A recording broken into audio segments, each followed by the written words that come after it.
Good morning students. आज की class का हमारा टॉपिक है प्याजे के संज्ञानात्मक विकास का सिद्धांत, कॉग्निटिव डेवलपमेंट थ्योरी। जीन प्याजे स्विट्जरलैंड के निवासी एक मनोवैज्ञानिक थे। यह जंतु विज्ञान के विद्वान थे और इनकी रुचि यह जानने की थी कि बालकों की बुद्धि का विकास किस विशेष ढंग से होता है। प्याजे ने बताया कि बुद्धि जन्मजात होती है। प्रत्येक बालक अपने जन्म के समय कुछ जन्मजात प्रवृत्तियां जैसे चूसना, देखना, वस्तुओं को पकड़ना, वस्तुओं तक पहुंचना आदि को लेकर पैदा होता है। प्याजे ने इसे प्रत्यय निर्माण का सिद्धांत कहा है।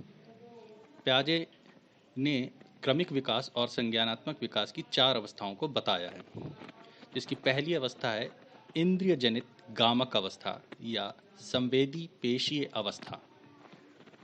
यह अवस्था जन्म से 2 वर्ष तक की अवस्था है।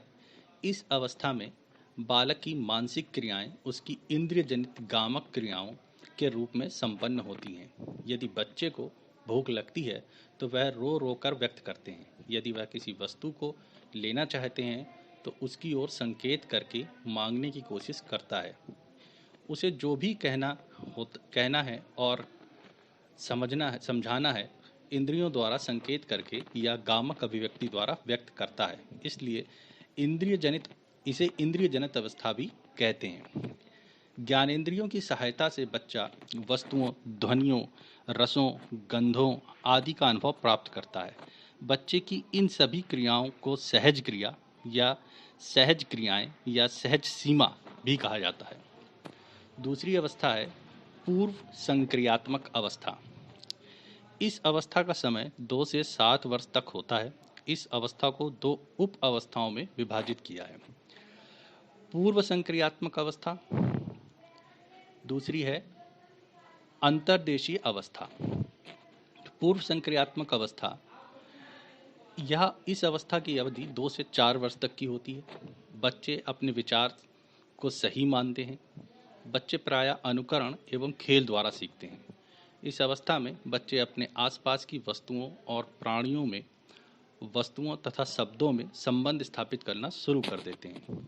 प्याजे के अनुसार 4 वर्ष तक सभी निर्जीव वस्तुओं को सजीव प्राणियों के रूप में लेते हैं और समझते हैं। द्वितीय अवस्था है इसी की उप अवस्था अंतर्दर्शीय अवस्था। यह उप अवस्था 4 से 7 वर्ष तक चलती है। इस दौरान बच्चे भाषा सीखते हैं। इस दौरान बच्चे चिंतन और तर्क करने लगते हैं। वे रट कर अधिक सीखते हैं। इस अवस्था में बच्चे स्वार्थी नहीं होते। इस अवस्था में बालक दूसरों के विचारों की शीघ्रता से अर्जित नहीं कर पाते, दूसरे के विचारों को ठीक से समझ नहीं पाते।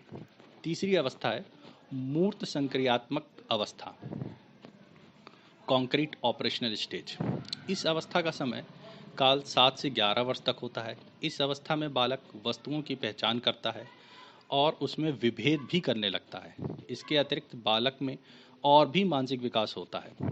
इस अवस्था में बच्चे व्यवहारिक और यथार्थवादी होते हैं। बच्चों में समस्या समाधान एवं तर्क क्षमता का विकास होने लगता है। वे वस्तुओं के बीच समानता, संबंध, असमानता, दूरी और विसंगति को समझने लगते हैं। उनका चिंतन अब अधिक क्रमबद्ध और तर्कसंगत होना प्रारंभ कर देता है और यथार्थ की दुनिया को समझना शुरू कर देता है। इस अवस्था में संख्या बोध का भी पर्याप्त विकास होता है। चौथी अवस्था है अमूर्त संक्रियात्मक अवस्था, फॉर्मल ऑपरेशनल स्टेज। इस अवस्था के लिए मनोवैज्ञानिकों ने अपना अपना मत प्रस्तुत किया। किसी ने इसे 11 वर्ष से ऊपर तक कहा, किसी ने 11 से 15 वर्ष तक की अवस्था बताया। कुछ मनोवैज्ञानिकों का मत है कि यह अवस्था 11 वर्ष से वयस्क अवस्था तक होती है। इन सभी के मतों को ध्यान में रखते हुए इस अवस्था में मानसिक विकास निम्नलिखित प्रकार से होता है। सभी प्रकार के संप्रत्यों का समुचित विकास हो जाता है। भाषा संबंधी योग्यता का विकास भी इस अवस्था तक बच्चों का हो जाता है। 12 वर्ष तक पहुँचते पहुँचते मस्तिष्क परिपक्व हो जाता है। बच्चे वस्तुओं की तरह विचारों के लिए भी चिंतन करना सीख जाता है। बच्चा घटनाओं के बारे में नई नई परिकल्पना निर्माण करता है। बच्चा विसंगतियों को समझने की क्षमता रखता है। स्मरण शक्ति रटने पर आधारित न होकर तर्क एवं समझ पर आधारित होने लगती है। पियाजे के सिद्धांत की विशेषताएं।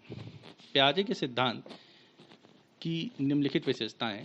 पहली, पियाजे के अनुसार सीखने के लिए पर्यावरण और क्रिया की आवश्यकता होती है। औपचारिक संक्रिया अवस्था के बाद बालक की संपूर्ण बौद्धिक शक्ति का विकास हो जाता है। सीखना एक क्रमिक और आरोही प्रक्रिया है। बालक में चिंतन एवं खोज करने की शक्ति उसकी जैविक परिपक्वता अनुभव एवं इन दोनों की अंतःक्रिया द्वारा निर्धारित होती है। बच्चे के अमूर्त चिंतन पर उसकी शिक्षा का प्रभाव पड़ता है। पियाजे ने संज्ञानात्मक विकास के सिद्धांत का शिक्षा में प्रयोग भी बताया। उसके अनुसार यह शिक्षा के क्षेत्र में बहुत ही महत्वपूर्ण है, क्योंकि बच्चे की उम्र के साथ साथ उसकी मानसिक आयु में वृद्धि भी होती है और उसकी बुद्धि में परिवर्तन भी होता है। पियाजे के सिद्धांत के अनुसार सीखने में प्रगति न करने वाले छात्रों को दंड नहीं देना चाहिए। छात्रों एवं बालकों पर स्वक्रिया द्वारा सीखने के अवसर देने चाहिए। अध्यापक एवं अभिभावक बच्चों की तर्क एवं विचरण शक्ति की प्रकृति को उनकी भिन्न भिन्न अवस्थाओं में समझ एवं पहचान कर सकते हैं। शिक्षा के क्षेत्र में अनुकरण एवं खेल की क्रिया के महत्व को स्पष्ट किया है पियाजे ने इस सिद्धांत के अनुसार। पियाजे ने बताया कि चालक और अभिप्रेरणा अधिगम एवं विकास के लिए बहुत आवश्यक है। यह सिद्धांत स्पष्ट करता है कि 11 या 12 वर्ष की आयु पूरी करते करते बच्चे में समस्या समाधान की क्षमता विकसित होने लगती है। पियाजे ने बच्चे के संज्ञानात्मक विकास को विविध श्रेणियों में विभाजित किया है। पियाजे ने बुद्धि का मापन उसके व्यवहारिक उपयोग की क्षमता के रूप में किया है। ये आज का अपनी क्लास थी। आगे हम लोग कल पढ़ेंगे वोगोट्स्की का सामाजिक विकास का सिद्धांत। धन्यवाद।